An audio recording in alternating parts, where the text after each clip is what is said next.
আজ আমরা আলোচনা করব ক্লাস 12 অর্থাৎ দ্বাদশ শ্রেণীর থার্ড সেমিস্টারের ভাষাতত্ত্ব বিভাগের অন্তর্গত ধ্বনিতত্ত্ব নিয়ে। প্রথমেই মনে প্রশ্ন জাগে যে ধ্বনিতত্ত্ব জিনিসটা কী। তার আগে আমাদের জানতে হবে ধ্বনি জিনিসটা কী, কোনটাকে ধ্বনি বলবো। ইংরেজিতে এই ধ্বনিকে বলা হয় সাউন্ড, কিন্তু ভাষাতত্ত্বে এই ধ্বনি বা সাউন্ড অবশ্যই ধ্বনি নয়। সেটা আবার কেমন না, হাততালির শব্দ, হাঁচি, এসবের শব্দ, গাড়ির হর্ন, পাখির আওয়াজ, এই যে ধ্বনিগুলো, এগুলোকে সাউন্ড বলা হচ্ছে, কিন্তু এগুলো ধ্বনিতত্ত্বের ধ্বনি নয়।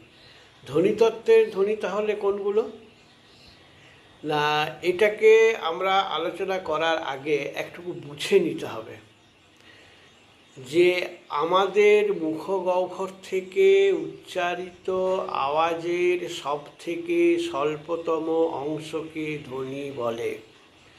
ধরো আমি উচ্চারণ করলাম আ, এটা কিন্তু ধ্বনি হবে না। এটাকে ছোট করতে, স্বল্পতম ছোট করতে হবে। ছোট করতে করতে ছোট করতে করতে যখন দেখবো আ, এর থেকে ছোট করা যাচ্ছে না, এইটা হলো ধ্বনি। ধ্বনিতত্ত্ব কী কী নিয়ে আলোচনা করে? আমাদের মুখের ভাষা নিয়ে। ধ্বনিতত্ত্ব কিন্তু কখনোই লেখ্য ভাষা নিয়ে আলোচনা করে না। এটা আগেও বলা হয়েছে, আবারও বলছি। আমাদের মুখের মুখনিঃসৃত আওয়াজের সব থেকে স্বল্পতম অংশ যেটা, সেটা নিয়েই ধ্বনিতত্ত্ব আলোচনা করে। এটা নিয়ে আলোচনা করতে গেলে সব থেকে নিচের স্তরটা হলো ধ্বনি, তার ওপরের স্তরটা হলো রূপ, তার ওপরের স্তরটা হলো পদ, তার ওপরের স্তরটা হলো বাক্য, তার উপরের স্তরটা হলো অর্থ। এইগুলো নিয়েই শুধু ধ্বনিতত্ত্ব আলোচনা করে। এখন কথা হলো যে আমরা যখন ধ্বনি উচ্চারণ করি, মানে পরপর কয়েকটি ধ্বনি শব্দরূপে উচ্চারণ করি, তখন কিন্তু তাদের মধ্যে কোনো ছেদ থাকে না। কেমন? যেমন 500 টাকা। দেখো, খুব ভালো করে কানটা দাও। 500 টাকা, পয়ে চন্দ্রবিন্দু আকার, তালব্যস্য, তালব্যস্যয়ে ওকার, 500 টাকা। কিন্তু লেখার সময় লিখছি 500 টাকা, অর্থাৎ 5 আর 100 এই দুটোর মাঝখানে একটা ছেদ পড়ছে। লেখ্য বাংলায় ছেদ পড়ে, কথ্য বাংলায় কিন্তু ছেদ পড়ে না, টানা উচ্চারিত হয়, তাই তো? আর যখন লেখ্য বাংলায় ছেদ পড়ে, এই ছেদ ধরে ধরে যে এক একটি ক্ষুদ্র ক্ষুদ্র ধ্বনি তৈরি হয়, এইগুলিকে বলা হচ্ছে বিভাজ্য ধ্বনি। যেমন ধরো 5 একটি বিভাজ্য ধ্বনি, 100 একটি বিভাজ্য ধ্বনি, টাকা, টা একটা বিভাজ্য ধ্বনি, কা একটা বিভাজ্য ধ্বনি। ঠিক আছে, এবারে এসো আমরা যেগুলো বলি আর যেগুলো লিখি তার মধ্যে কিন্তু তফাৎ আছে। অর্থাৎ আমরা যেটা উচ্চারণ করি সেটাকে কিন্তু খাতায় লিখি না, আর খাতায় যেটা লিখি সেটা সবসময় উচ্চারণ করতে পারি না।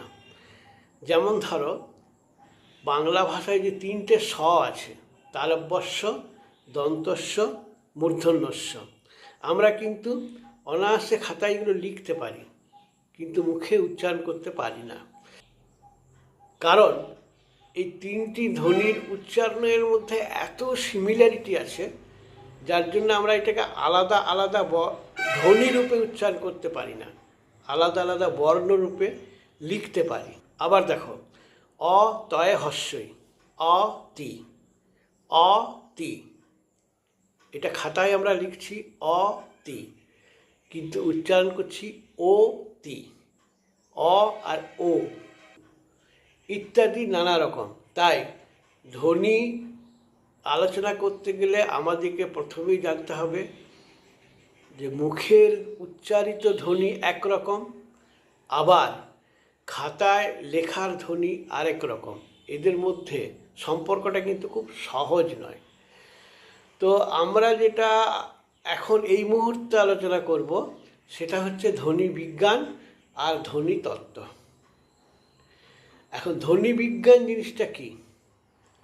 এই যে একটু আগে যেটা বললাম, আমরা যেটা উচ্চারণ করি, এই উচ্চারণগত যে বৈশিষ্ট্যগুলো, আবার ধ্বনিটা উচ্চারণের সময় সুরের যে তরঙ্গ তৈরি হয়, এই তরঙ্গের চরিত্রগত বৈশিষ্ট্যগুলো, আর আমরা যেটা শুনছি তার শ্রুতিগত বৈশিষ্ট্যগুলোর যখন বিশ্লেষণ করা হয় তখন সেটা হয় ধ্বনি বিজ্ঞান।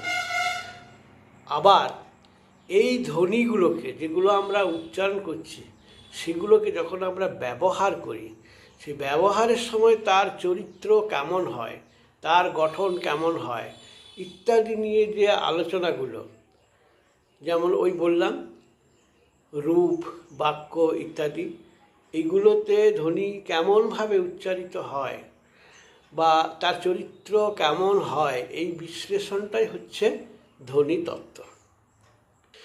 দ্বিতীয় নাম্বার, ধ্বনি কয় প্রকার? স্বরধ্বনি এবং ব্যঞ্জন ধ্বনি। ধ্বনি দুই প্রকার। প্রথমে এসো স্বরধ্বনি কাকে বলে। এটা তো তোমরা জানো। স্বরধ্বনি কাকে বলে না, যে ধ্বনি উচ্চারণকালে অন্য কোনো ধ্বনির প্রয়োজন হয় না, যে স্বাধীনভাবে উচ্চারিত হতে পারে। ব্যাপারটা কীরকম? ধরো আমি উচ্চারণ করছি অ, এই অ এই একটা ধ্বনি, আবার আমি উচ্চারণ করছি ক, ক এইটাও একটা ধ্বনি। দেখো ক ধ্বনিটা উচ্চারণের সময় ওর সঙ্গে একটা অ ধ্বনি উচ্চারণ হচ্ছে, অর্থাৎ ক ক যুক্ত অ সমান ক। কিন্তু অ ধ্বনি উচ্চারণের সময় তেমন কোনো ব্যাপার নেই, সহজ সরল সাধারণ উচ্চারণে এটা উচ্চারিত হয়ে যাচ্ছে। তাই যে ধ্বনিটা উচ্চারণের সময় অন্য ধ্বনির সাহায্য লাগে না তাকে বলা হয় স্বরধ্বনি। আর একটুকু ভালোভাবে বলবে যে ধ্বনি উচ্চারণের সময় অন্য কোনো স্বরধ্বনির সাহায্য লাগে না, কারণ প্রতিটি ব্যঞ্জনধ্বনি স্বরধ্বনির সাহায্যে উচ্চারিত হয়। এইবারে আমরা দ্বিতীয় পর্যায়ে যেটা আলোচনা করব সেটা হচ্ছে তার উচ্চারণ। স্বরধ্বনি উচ্চারিত হয় কিভাবে। এখন ধরো মৌলিক স্বরধ্বনি, যৌগিক স্বরধ্বনি দু প্রকার আছে। যৌগিক স্বরধ্বনি বাংলায় মাত্র দুটি, ওই আর ও, এগুলো কিন্তু তোমাদের ভাষাতত্ত্বে নেই। মৌলিক স্বরধ্বনি আছে মান্য বাংলায় 7টি। কি কি না, হর্ষইকার, হ্রস্বৌকার, এ, ও, অ্যা, অ, আ। এদের মধ্যে তোমরা প্রত্যেকটাকেই চেনো, এক আর চেনো না। এটা সুনীতি চট্টোপাধ্যায় নূতন যোগ করেছেন। এর কোনো ধ্বনি, এই ধ্বনিটার কোনো বর্ণ নেই। তোমার যদি প্রশ্ন আসে কোন ধ্বনির বর্ণ নেই, তাহলে তোমাকে বলতে হবে অ্যা ধ্বনির বর্ণ নেই। তো আমরা এই মান্য বাংলায় এই 7টি স্বরধ্বনিকে স্বীকার করেছি। এবার দেখো জিহ্বার অবস্থান এবং ওষ্ঠের আকৃতি অনুসারে ধ্বনিগুলি, এই 7টি মৌলিক স্বরধ্বনিকে কয়েকটি গ্রুপে ভাগ করা যায়। যেমন 1 নাম্বার, উচ্চারণ স্থান অনুসারে, যে জিহ্বা যখন তালুর কাছাকাছি যায় তখন সেটা হয় উচ্চস্বর। জিহ্বা যখন তালুর কাছাকাছি যায় তখন সেটা হয় উচ্চস্বর। একটা ছবি দিয়েছি দেখো, এই উচ্চস্বরের মধ্যে আছে দুটি, হর্ষইকার এবং হ্রস্বৌকার। আমরা যখন এ বা ও উচ্চারণ করি তখন জিহ্বা মাঝামাঝি অংশে বাস করে, তাই এইগুলি হচ্ছে উচ্চ মধ্যস্বর। আমরা যখন অ্যা উচ্চারণ করি আর অ উচ্চারণ করি তখন জিহ্বা নিম্ন অংশ এবং মধ্য অংশের মাঝামাঝি নিম্ন মধ্য অংশে বাস করে, তাই এগুলিকে বলা হয় নিম্ন মধ্যস্বর। আর একদম নিচের অংশে, যেখানে জিহ্বা প্রায় সরল রেখায় থাকে, কোনো ফাংশন করে না প্রায়, সেই অবস্থাটাকে বলে নিম্ন স্বর, একমাত্র আ। 2 নম্বর দেখো, জিহ্বা যখন সামনে এগিয়ে আসে তখন বলে সম্মুখ স্বর। এইরকম 3টি হচ্ছে হর্ষই, এ আর অ্যা। জিহ্বা যখন পিছনে পিছিয়ে যায় তখন তাকে বলে পশ্চাৎ স্বর। এইরকম আছে 3টি, হর্ষ, ও আর অ। আর জিহ্বা যখন মাঝখানে বাস করে তখন তাকে বলে কেন্দ্রীয় স্বর। একটি আছে, সেটি হলো আ। জিহ্বার অবস্থান বাদ দিয়ে এবার ওষ্ঠের অবস্থান, মানে ঠোঁটের অবস্থানটা দেখো। ওষ্ঠ যখন সামান্য প্রসারিত হয় তখন তাকে বলে প্রসৃত, হর্ষই এ আর অ্যা। উচ্চারণ করে দেখো, জিহ্বা যখন বোতলের মুখের আকার,